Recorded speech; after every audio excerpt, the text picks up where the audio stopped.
तो कल की सत्संग का सार किसी ने लिखा होगा। तो वैसे तो कहानी आई थी, लेकिन साथ में कुछ शिक्षा की बातें भी थी। हाँ प्रांजल, सुनाओ। नारायण नारायण। नारायण। जो भगवान की कृपा को हर समय मानता है उसका प्रत्यक्ष प्रभाव होने लगता है। हमें तो केवल अपने वर्तमान का ही पता है, पर भगवान हमारे भूत भविष्य वर्तमान सब जानते हैं। भगवान अनंत माताओं की भी माँ है, इसलिए उनके हर विधान को मंगल विधान मानो। हम चाहे कितने ही अच्छे हो, पर कुसंगता हमारा जीवन खराब ही कर देती है। कोई हमें बुरा भला कहे, यदि हम वो स्वीकार ही ना करें तो वो चीजें उसके पास ही रह जाती है। अपनी वाणी को शुद्ध बनाने के लिए नाम जप करो। नारायण नारायण नारायण नारायण। तीनों चारों कहानियों का सार आ गया भाई। बहुत अच्छा। तो अभी हम शुद्ध पाठ करते हैं। तो आज 5वें अध्याय का दूसरा श्लोक होगा शायद। हाँ, दूसरा श्लोक है।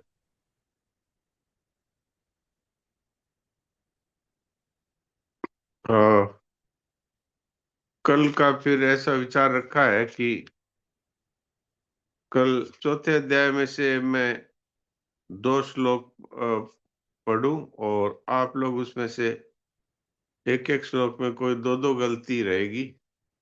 मैं जानबूझकर वो गलती बोलूंगा, तो आप लोग पकड़ेंगे उसको। तो कल जो गलती पकड़ पाएंगे फिर उनसे हम पूछेंगे कि शुद्ध पाठ क्या है। तो एक तरह की प्रतियोगिता है ये, कल करने का विचार है। आज तो दूसरा श्लोक बोलते हैं 5वें अध्याय का। कल फिर चौथे अध्याय के श्लोकों में से कोई 2 श्लोकों की प्रतियोगिता करने का विचार है। 5वें अध्याय का दूसरा श्लोक। श्री भगवान वाच संन्यासः कर्मयोगश्च निःश्रेयसकरावुभौ तयोस्तु कर्म संन्यासात् कर्मयोगो विशिष्यते। श्री भगवान वाच संन्यासः कर्मयोगश्च निःश्रेयसकरावुभौ तयोस्तु कर्म संन्यासात् कर्मयोगो विशिष्यते।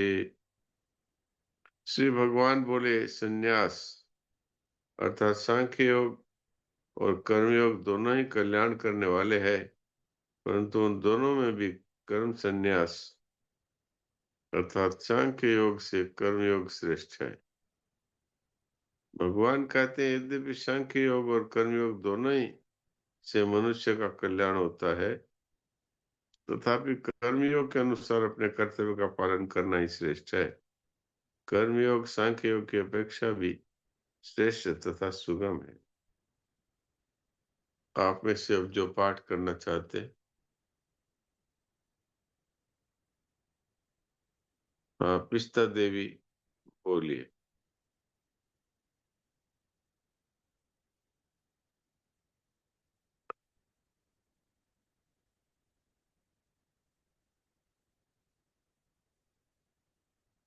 कमला देवी।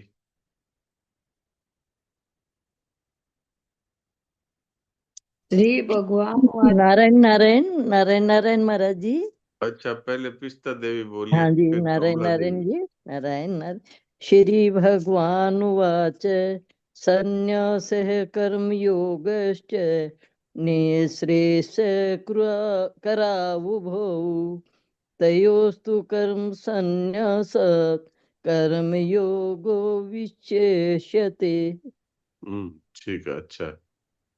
कमला देवी आप बोलिए। ठीक है जी, देखिए। हाँ। ठीक है। श्री भगवान वाच संन्यास कर्मयोगश्च निःश्रेयसकरावुभौ तयोस्तु कर्म संन्यासात् कर्मयोगो विशिष्यते। आपका ठीक है, लेकिन एक तो श्री भगवान वच्चे बोलना है, दूसरा बोला तो बोला था, भगवानाचा ठीक, ठीक है तब। और दूसरा ये निःश्रेयसकरा बुभो, भो नहीं है, भव है, भव। निःश्रेयसकरा विभव, ठीक है, ये ध्यान रखेंगे।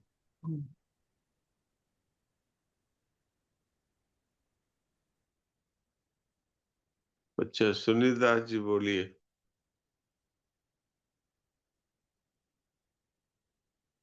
राम राम महाराज जी। राम राम। श्रीभगवानुवाच सन्न्यासः कर्मयोगश्च निःश्रेयसकरावुभौ तयोस्तु कर्मसन्न्यासात् कर्मयोगो विशिष्यते। ठीक है, अभी अच्छा है। प्रणाम महाराज। प्रणाम। गायत्री।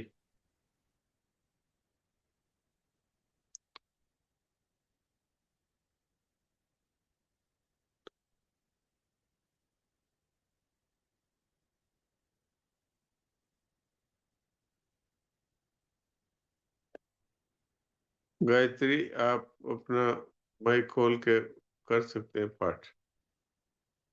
काना।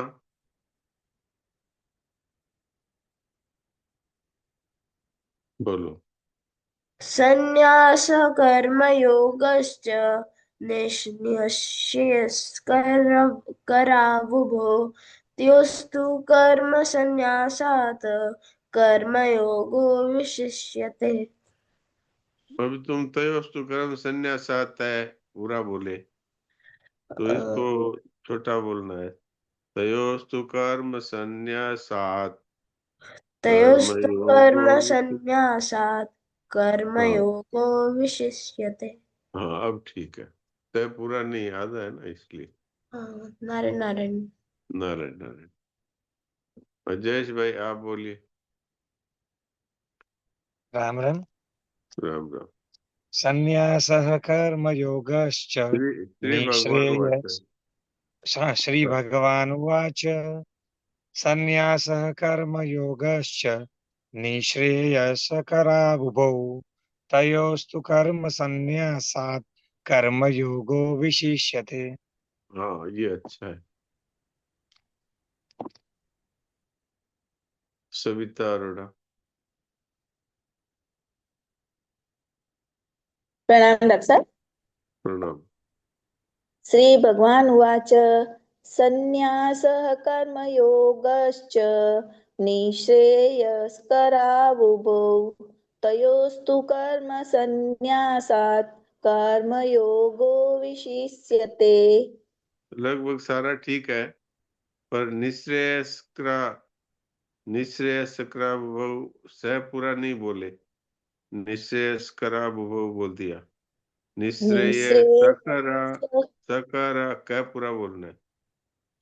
जी बोलिए। निःश्रेयस्करावुभौ। अब सही है। जी नारायण ठीक है, नारायण। सभी ने बहुत अच्छा किया।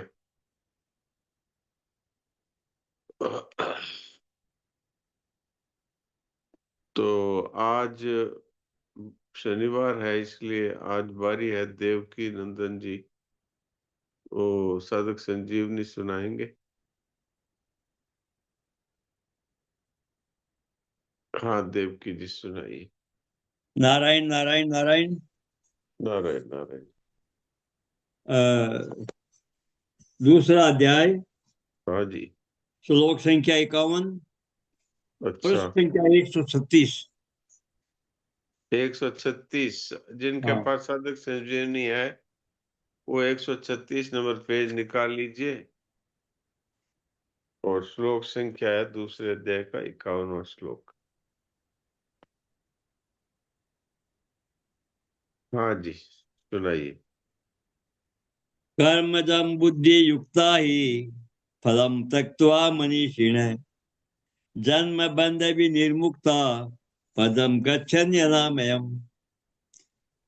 कारण कि समता युक्त बुद्धिमान साधक कर्मजन्य फल ये, अर्थात संसार मात्र का त्याग करके जन्म रूप बंधन से मुक्त होकर निर्विकार पद को प्राप्त हो जाता है।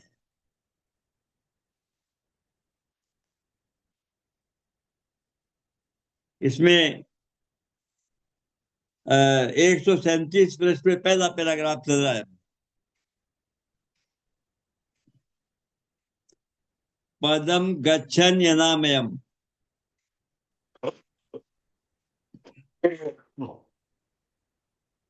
हाँ, सुनाइए।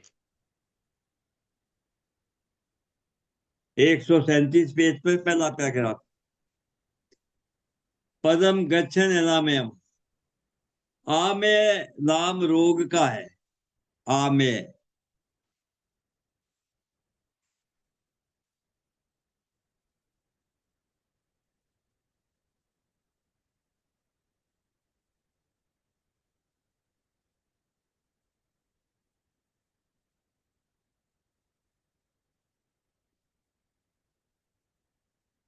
हाँ, सुनाइए, रुक क्यों गया?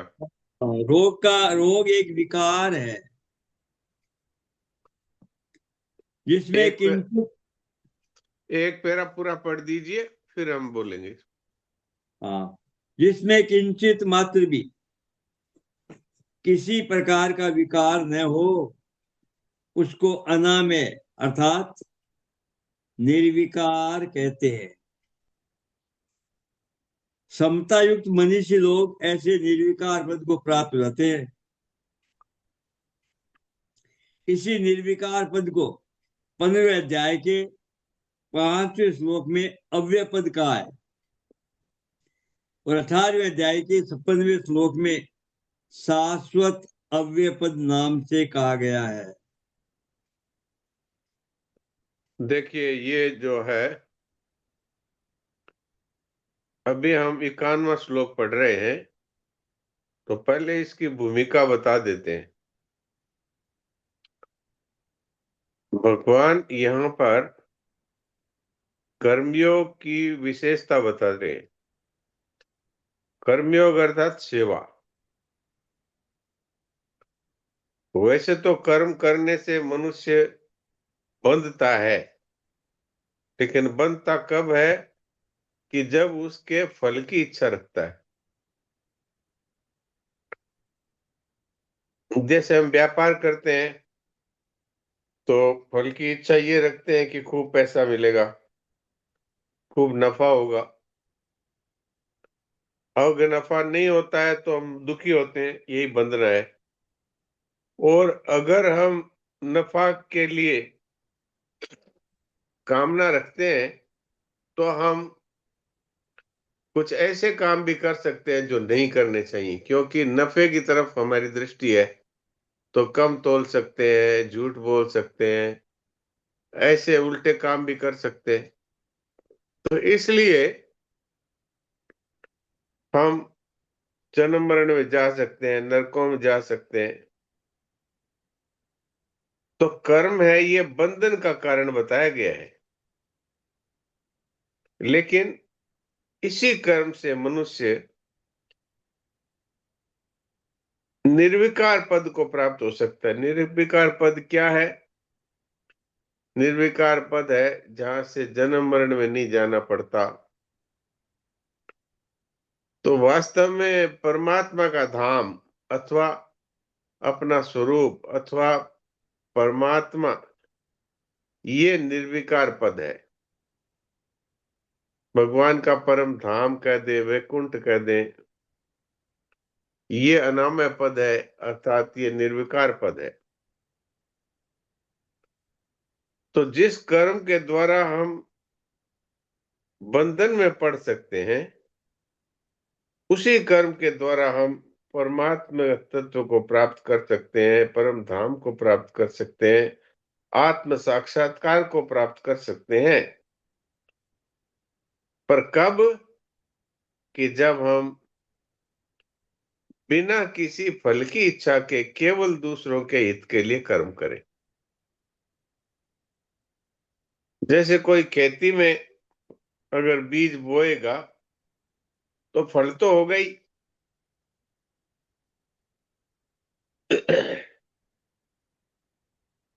इसी तरह से कोई सेवा के लिए कर्म करेगा, बिना किसी कामना के कर्म करेगा, तो उसका कर्म का फल तो होगा ही, पर वो बंधन कारक नहीं होगा।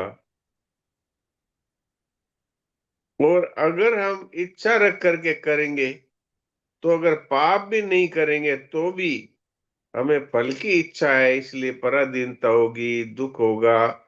अगर हमारे मन के अनुरूप नहीं हुआ तो हमको परेशानी होगी, डिप्रेशन होगा, चिंता होगी। इसलिए हमें कर्म करना है और केवल दूसरों के हित के लिए करना है। तब हम जन्म मरण से सदा के लिए मुक्त होकर के उस अनामय पद को प्राप्त कर लेंगे। अनामय, आमय नाम है रोग का। रोग कहते हैं चाहे विकार कहते हैं। तो जिस परम पद को हम प्राप्त करेंगे निष्काम भाव से सेवा करके, उसको परम धाम भी कहते हैं, परमात्म तत्व भी कहते हैं, उसको अव्यय पद भी कहते हैं, जन्म मरण रहित होना भी कहते हैं। हाँ जी, आगे पढ़िए। यद्यपि गीता में सत्व गुण को भी अनामय कहा गया है, पर वास्तव में अनामय यानी कि निर्विकार तो अपना स्वरूप अथवा परमात्म तत्व ही है, क्योंकि वह गुणातीत तत्व है, जिसको प्राप्त होकर फिर किसी को भी जन्म मरण के चक्कर में नहीं आना पड़ता। परमात्म तत्व की प्राप्ति में हेतु होने से भगवान ने सत्व गुण को भी अनामय कहा है। अनामय का अर्थ में पहले बता ही चुका, आपकी सेवा में रख दिया था।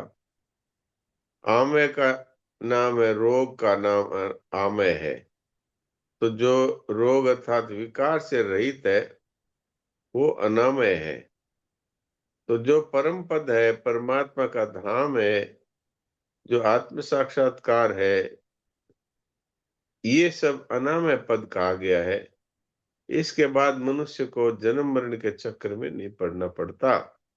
और ये अनामय पद कब मिलता है?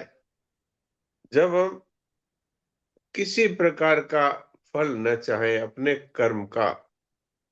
मान लीजिए कि हम किसी व्यक्ति को भूखा मर रहा है, उसको अन्न देते हैं, तो अन्न देने के बदले में हम ये चाहते हैं कि वो हमारे काम आ जाए। हमने अन्न दिया है तो हमारे घर में वो बर्तन साफ कर दे। तो ये वास्तव में फल की इच्छा हो गई। वो करे नहीं करे, लेकिन ये हमने इच्छा करी तो हम बंधन में पड़े। वो नहीं करेगा तो हम उसको दो बातें सुना देंगे, मैंने तुमको भोजन दिया, तुमने हमारे काम ही नहीं किया। और अगर हम इसके बदले में कि 1 गुना दान सहस्त्र गुना पुण्य, मतलब हमने 1 रोटी दी है, वो 1000 रोटियां मिलेगी इस जन्म में या दूसरे जन्म में, अथवा इस पुण्य से हमको स्वर्गलोक मिलेगा। इस तरह से हमने यदि फल की इच्छा से किया है तो वो सेवा नहीं है। वो एक तरह से हमने अपने कर्म का फल बेच दिया। मिलेगा नहीं मिलेगा ये तो दूसरी बात है, लेकिन हमारा कर्म बंधन हो जाएगा उससे। तो इसलिए हमें जो कुछ भी करना है वो करना है सेवा। सेवा का अर्थ है काम आ जाओ, कुछ बचाओ। अच्छा, वैसे भी देखा जाए तो जिस धन से हमने सेवा की, वो धन क्या हम जन्मे तब साथ लाए थे? तो कहना होगा नहीं लाए थे। तो फिर उस धन को हमने कहां से प्राप्त किया? हमको संसार से मिला। तो उसी को, संसार की वस्तु को संसार की सेवा में हम लगा रहे हैं। तो हम तो एक प्रकार से कर्ज से मुक्त हुए हैं। जो संसार ने हमको दिया था वो हम संसार की सेवा में लगा देते हैं। तो जो संसार का कर्ज हमारे ऊपर चढ़ा हुआ था वो उतारा हमने, और वो भी पूरा नहीं उतरता है। क्योंकि जो वस्तु हम लेते हैं उसको पूरा देने के बाद भी ब्याज तो बाकी रहता ही है देना। तो फिर किस बात का हम फल चाहते हैं? जिस शरीर से हम सेवा कर रहे हैं, वो शरीर हमको माता पिता से मिला है, संसार से मिला है, तो उस शरीर से की हुई सेवा का फल हम चाहते हैं, तो क्या ये ईमानदारी है? जो चीज किसी की है उसी को वापस लौटा देते हैं, तो ये तो ईमानदारी की बात है। लेकिन उसके बदले में कुछ चाहना, ये तो बेईमानी हुई। इसलिए कहते हैं कि काम आ जाओ कुछ बचाओ। इसलिए एक कहावत है, नेकी कर कुएं में डाल।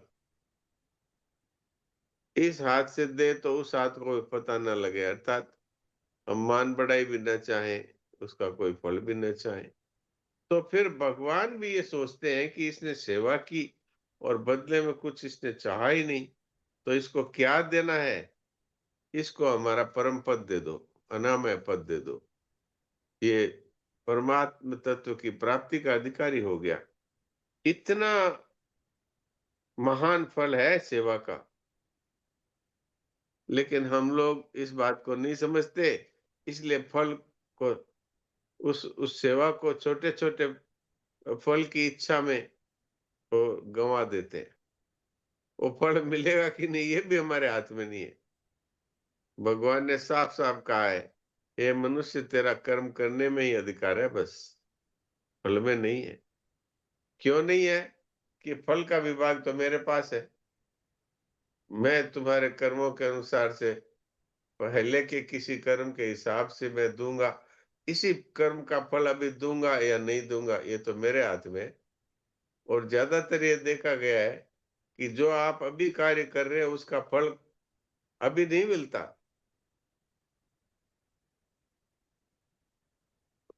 वो फल, जो कुछ हमने कर्म किया उसका फल है, वो जमा हो जाता है स्टोर में जाके, और वो कुछ समय के बाद या कुछ जन्मों के बाद में वो फल देने के लिए वो तैयार होता है, पक जाता है, तब वो फल के रूप में परिणित होता है। इसलिए हम अभी जो काम कर रहे थे उसके बदले में हमको ये फल मिला है, ये बात नहीं है। मैंने इसका उदाहरण दिया करता हूं कि कोई आदमी स्कूटर पर मंदिर जा रहा था, कि मंदिर जाएंगे, और रास्ते में एक्सीडेंट हुआ, उसकी टांग टूट गई। अब वो भगवान को ही दोष देता है कि मैं तो भगवान के दर्शन करने जा रहा था और मेरी टांग टूट गई। ये क्या बात है? भगवान है कि नहीं है, कहीं न्याय है कि नहीं है? उसको कर्म का रहस्य ही पता नहीं है। अभी जो तुम मंदिर जा रहे थे उसका फल ये टांग टूटना नहीं है। ये तो तुम्हारे किसी किसी जन्म के पाप का फल है, जो हो सकता है तुम्हारी मौत के रूप में था, अब तुम्हारी टांग टूट के ही रह गई। पर इस बात को वो जानता नहीं। इसलिए कहावत बन गई कि होम करता है हाथ बढ़ गयो। तो होम करता है हाथ बढ़ गयो, इसका मतलब है कि भगवान है ही को नहीं। बढ़िया काम कर रहे थे और फिर भी हमारे नुकसान हो गया। अरे नुकसान इस बढ़िया काम के कारण नहीं हुआ है, ये नुकसान तो तुम्हारे किसी पहले के किसी जन्म के फल से हुआ। इसको ऐसे समझना चाहिए, एक उदाहरण के तौर पे, कि जैसे हम बाजार से कोई वस्तु लाए और उसको थैले में भर के एक बड़े ड्रम में उसको रख दिया। फिर दूसरी सामान लाए तो फिर वो उस पर रख दिया, फिर और सामान लाए वो उस पर रख दिया। दूसरे दिन, तीसरे दिन, चौथे दिन, फिर जब उसको निकालेंगे तो उसमें जो ऊपर पड़ा है वो सामान पहले आएगा। लेकिन भगवान के यहाँ ऐसा सिस्टम है कि जो कर्म फल है वो पड़े पड़े पड़े पड़े पक जाते हैं, तब वो वो प्रारब्ध के रूप में, भाग्य के रूप में बनते हैं। तो कौन से जन्म का किया हुआ कौन सा पाप या पुण्य अब वो भाग्य के रूप में इस जीवन में हमारे उसको रखा गया है, ये तो हमारे पता नहीं है, ये तो भगवान को ही पता है। तो हम ये सोचते हैं कि अभी हमने अच्छा काम किया उसका ये बुरा फल मिला, वास्तव में ये नहीं है। वो तो आपके किसी जन्म का जो कार्य किया हुआ था उसका फल अभी आ गया सामने। वो जो अभी आप अच्छा काम कर रहे थे उसका फल नहीं है। और कई बार बुरा काम करने वाले के खूब गाड़ी है, बंगला है और एसी परिवार, एसी घर में रहता है, एयर कंडीशन में, तो कहता है, लोग कहते हैं कि ये देखो झूठ बोलता है, चोरी करता है, डाका डालता है और इसके इतना धन है, जमीन है, मकान है, इतना सुख से रहता है। तो ये इस भगवान है नहीं। देखो चोर डाकू बेईमान है वो तो मजे कर रहा है, और जो बेचारे पाठ भी करते हैं, पूजा भी करते हैं, मंदिर भी जाते हैं, वो बेचारे गरीबी में जी रहे हैं। कहाँ है भगवान? तो वो इस कर्म रहस्य को जानते ही नहीं कि अभी जो ये मजे कर रहा है चोरी बेईमानी करने वाला, ये अभी चोरी बेईमानी कर रहा है इसलिए मजे नहीं कर रहा है, उसके पिछले जन्म में उसने कोई अच्छे कार्य किए थे, उसका फल अभी तैयार होकर के उनको मिल रहा है। इस तरह जो कर्म के रहस्य को जानते हैं वो भगवान पर अथवा भगवान के विधान पर लांछन नहीं लगाते। इसलिए ये कर्म रहस्य समझना बड़ा कठिन है। इसलिए भगवान ने कहा है गहना कर्मणो गति, कर्मों की गति बड़ी गहरी है, जल्दी समझ में आती नहीं। तो इसलिए हमें तो भगवान के वचनों पर विश्वास करना चाहिए। भगवान कहते हैं कि जो सेवा के भाव से कार्य करते हैं और बदले में कुछ नहीं चाहते हैं, उनको परम पद की अर्थात परमात्मा के पद की प्राप्ति होती है, अथवा यूं कह दें आत्मज्ञान की प्राप्ति होती है। हाँ जी, आगे पढ़िए। हाँ, तो अनामय पद को प्राप्त होना क्या है? प्रकृति विकारशील है, तो उसका कार्य शरीर संसार भी विकारशील है। प्रकृति शरीर संसार दोनों ही विकारशील है। स्वयं निर्विकार होते हुए भी जब वह विकारी शरीर के साथ तादात्म्य कर लेता है तब वह अपने को भी विकारी मान लेता है। परंतु जब यह शरीर के साथ माने हुए संबंध का त्याग कर देता है तब इसको अपने सहज निर्विकार स्वरूप का अनुभव हो जाता है। इस स्वाभाविक निर्विकारता का अनुभव होने को ही यहाँ अनामय पद की प्राप्ति कहा गया है। हाँ, ये बात है। कोई कहता है कि भाई वो वैकुंठ पद है, वो अनामय पद तो कहीं सातवें आसमान पे कहीं है। यहाँ भगवान कहते हैं कि वो अनामय पद आपके खुद में ही है, अर्थात आप स्वयं निर्विकार परमात्म तत्व के एक अंश होने से सच्चिदानंद स्वरूप है। तो सच्चिदानंद स्वरूप होते हुए भी अपने आप को संसार और शरीर के साथ एक मानने से और रोगी मानते हैं, दुखी मानते हैं, परेशान मानते हैं, घबराहट में फंसे रहते हैं, भय में बंधे हुए हैं, विकारों से अपने आप को बंधा हुआ मानते हैं। लेकिन जब मनुष्य सेवा करता है, बदले में कुछ नहीं चाहता है, तो उसको उस परम पद का अनुभव हो जाता है, अर्थात अपने वास्तविक स्वरूप को, आत्म स्वरूप को वो अनुभव कर लेता है। इसी को अनामय पद को प्राप्त होना कहा गया है। तो आज का समय यहाँ लगभग पूरा हो रहा है, तो हम थोड़ी देर के लिए उसी अनामय पद का अनुभव करें, चुप साधन के द्वारा अथवा मूक सत्संग के द्वारा, अर्थात न तो किसी क्रिया से न किसी पदार्थ से अपना संबंध माने और शांत होकर के थोड़ी देर के लिए विश्राम करें।